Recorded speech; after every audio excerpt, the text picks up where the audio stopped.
నాగ చైతన్య శోభిత వివాహం చేసుకుని ఒకటైన సంగతి తెలిసిందే. ఈ జంట ఒక్కటయ్యాక చాలా మంది వీరిద్దరిని ఆశీర్వదించగా మరికొంతమంది విమర్శించారు కూడా. ఎవరు ఎలాంటి కామెంట్స్ చేసినా పట్టించుకోకుండా వారి జీవితం వారు సాగిస్తూ కపుల్ గోల్స్ అన్నిటినీ అచీవ్ చేసుకునే పనిలో పడ్డారు. ఈ సంవత్సరం జనవరి నుండి ఫిబ్రవరి మొదటి వారం వరకు తన తండేల్ సినిమా ప్రమోషన్లో బిజీగా ఉన్న నాగ చైతన్య ఇటీవలే సుదీర్ఘ సెలవు తీసుకున్నాడు. ఇప్పుడు చైతు తన భార్య నటి శోభిత ధూళిపాళ్లతో కలిసి ఒక ట్రిప్కి వెళ్ళాడు. హనీమూన్ కాకుండా వివాహం తర్వాత వారి మొదటి వెకేషన్ ఇదే. వారు డిసెంబర్ 2024లో వివాహం చేసుకున్నారు. ఆ తర్వాత వెకేషన్కి వెళ్ళడం ఇదే మొదటిసారి.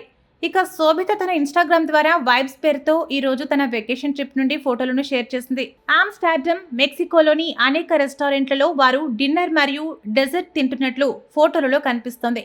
ఇక ఈ ఫోటో డంప్లో స్మూతీలను ఆస్వాదించడం నుండి చిట్టి సమోసాల వరకు వారు ఆస్వాదిస్తూ కనిపిస్తున్నారు. ఇక ఇప్పటికే ఈ జంట హైదరాబాద్కు తిరిగి వచ్చారు.